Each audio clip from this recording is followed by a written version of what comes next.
Kelahiran Nabi Muhammad SAW di Makkah menjadi pembuka rahmat bagi alam semesta. Tercatat beberapa peristiwa besar terjadi ketika Rasulullah lahir ke dunia. Peristiwa-peristiwa apa sajakah itu?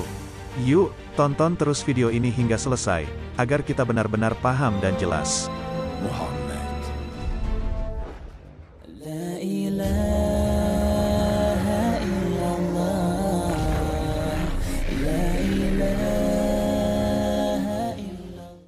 Assalamualaikum warahmatullahi wabarakatuh. Bertemu kembali di channel Insan Sahih. Sebagaimana diketahui, Nabi Muhammad lahir pada hari Senin, 12 Rabiul Awal tahun Gajah. Atau bertepatan pada tanggal 20 April tahun 571 Masehi. Disebut tahun Gajah karena negeri Arab pada saat itu belum memiliki angka tahun. Penamaan tahun diambilkan dari peristiwa besar yang terjadi pada tahun itu.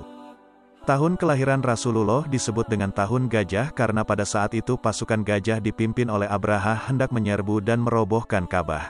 Alasan Abraha ingin menghancurkan Ka'bah yaitu masalah keagamaan. Kerajaan Bizantium memiliki kesamaan dengan Abraha, yaitu sama-sama memeluk agama Kristen yang menjadikan hubungan antara mereka menjadi sangat kuat.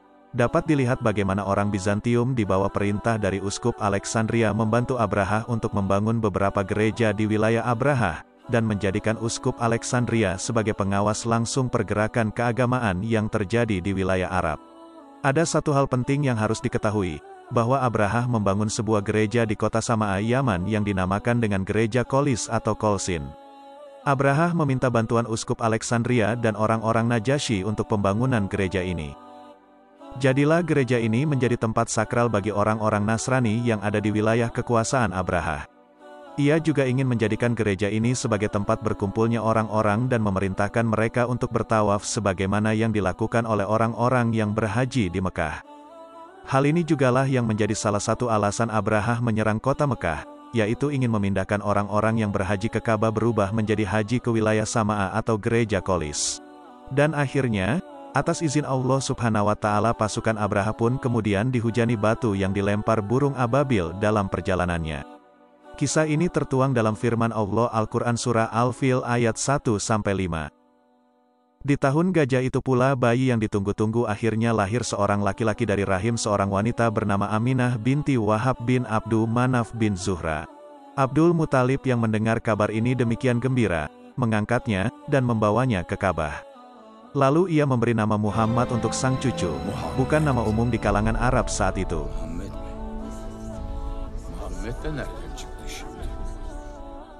Namun, Abdul Muthalib yang menjadi saksi bagaimana Allah melindungi Ka'bah dari serangan pasukan Abraha punya alasan kuat.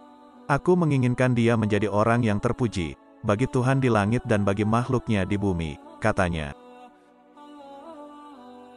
Dikatakan juga pada malam kelahiran baginda Rasul, berhala-berhala yang terdapat di sana mengalami kerusakan dan kemusnahan. Menurut riwayat daripada Abdul Muthalib, ketika aku sedang berada di Ka'bah, tiba-tiba berhala jatuh dari tempatnya dan sujud kepada Allah. Lalu aku mendengar suara dari dinding Ka'bah berkata, telah lahir Nabi pilihan yang akan membinasakan orang kafir, dan mensucikanku daripada berhala-berhala ini dan akan memerintahkan penyembahan kepada Yang Maha Mengetahui. Api di negara Parsi yang tidak pernah padam hampir selama 1000 tahun tiba-tiba padam dengan sendirinya. Api tersebut merupakan api sembahan orang-orang Majusi yang dianggap sebagai Tuhan. Peristiwa itu amat mengejutkan orang Parsi. Dalam waktu yang sama, pada malam kelahiran Nabi Muhammad, Tasik Safa yang dianggap suci tenggelam ke dalam tanah. Setelah baginda lahir, tembakan bintang kerap terjadi sebagai tanda bahwa pengetahuan setan dan jin mengenai perkara gaib sudah tamat. Kelahiran Nabi Muhammad menimbulkan ketakutan di kalangan pendeta Nasrani. Karena, bukti-bukti tersebut juga dijelaskan di dalam kitab-kitab terdahulu seperti kitab Taurat dan Injil yang mengatakan akan lahirnya Rasul terakhir. Pertama, Nabi Isa alaihissalam telah menyampaikan kabar gembira ini kepada umatnya dengan menyebutkan namanya secara gamblang.